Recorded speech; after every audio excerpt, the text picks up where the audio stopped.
Well, I guess my first question should be, I have 2,700 steps today. How many steps did you get in? I don't know. It's a good question. I haven't looked yet. I should check my phone. So I'm not getting in as many steps as I normally do.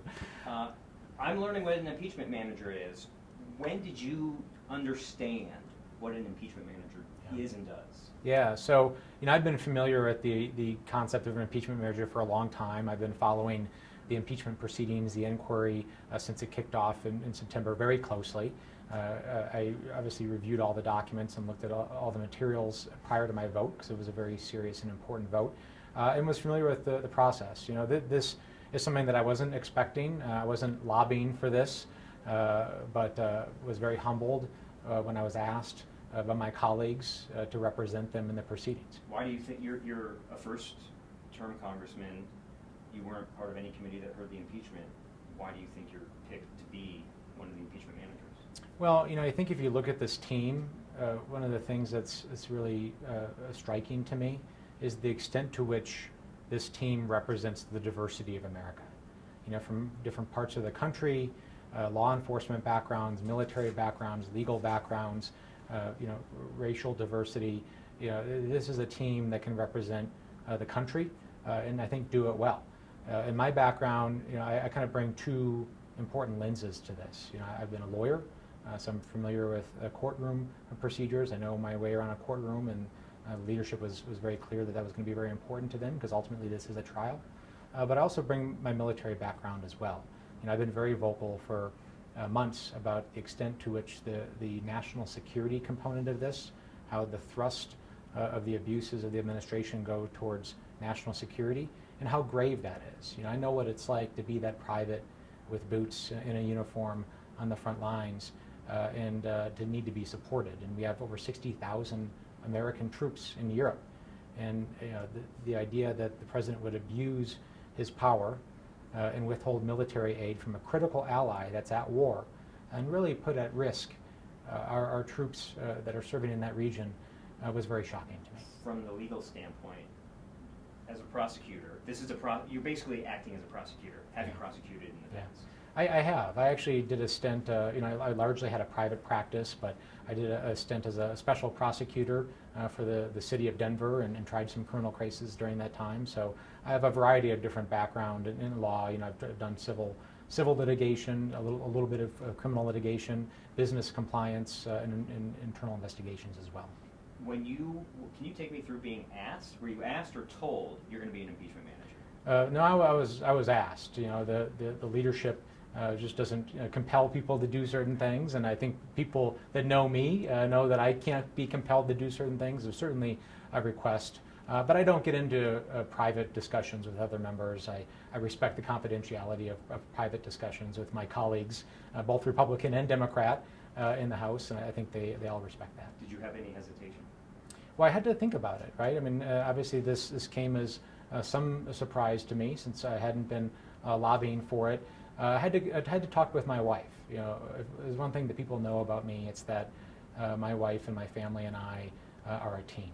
We've approached this from day one as a team, and obviously taking on a big role like this is something that will impact our entire family. So I had to make sure that the family was in a good place, and that they would be supportive of it before we decided to move forward.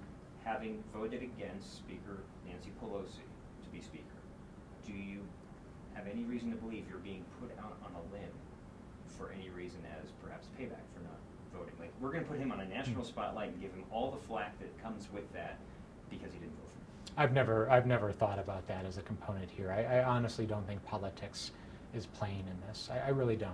I think the Speaker and the leadership and my colleagues have chosen a team that is going to approach this with competency, that's going to approach this with the seriousness and the gravity that it deserves. I mean, this is a very consequential process. It's very important for the country.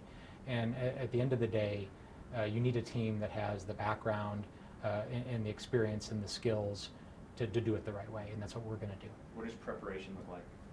Well, we're already meeting very regularly. We're working very hard day and night with our team, both the other members and our legal team, in meetings talking about the trial, preparing for our individual parts. reviewing all the documents, going back and reviewing the Intel report, the Judiciary report, the Parnas documents. I mean, we are in real time actually receiving more information every day. This is different from a normal trial where you kind of go into the trial with much of the evidence kind of within certain parameters. New information is coming out all the time, and that's why it's really critical that we have witnesses and more documents. This cannot be the first impeachment trial in the history of America where there are no witnesses and no documents. The American people deserve better. The Senate deserves better. And frankly, the President deserves a fair trial. And to provide a fair trial and to give the members of the Senate and the American people what they deserve in this process, we need to hear from witnesses and we need to have exhibits and documents. You mentioned your role. So is your role specifically national security topics, or what is your role? When do we hear you speak? Well, I'm not going to get into trial strategy for obvious reasons, and we're not going to talk about who's going to do what and when. So that will become clear very soon. Are you prepared to do a trial? Are you preparing to do a trial with no witnesses? We'll be ready. It is really important that we have witnesses. We're going to push really hard. That's going to be one of our first challenges, is to make sure that witnesses are made available and the documents are made available. That's one of our first really important tasks. We're going to work hard to make sure that that happens, and we'll be prepared. And I'll wrap with this. The national narrative is that you're in a swing district. You won by 11 points. Are you in a swing district? Well, I'm in a district where people want action, and they want people to deliver on important issues. They want leaders who are going to lead on issues of gun violence, on climate change, on health care, to reduce the cost of health care, to get comprehensive immigration reform, but also to make sure that there aren't abuses of power. The government is working for them, not individual leaders. That's what's important. We're going to do all of that. We continue to fight hard to address health care and gun violence, and we have to make sure that we have a president and we have leaders at all levels who are doing the right thing for the people that they serve. That's a long yes or a long no. Say again? About being in a swing district. That was a long way to say yes or a long way to say no. Well, I'm somebody that believes that every elected official is always in a swing district because they have to perform for the people, they have to be out in the community, and you have to approach your service that way. Thanks for your time. Yeah, thanks, Marshall. Yeah.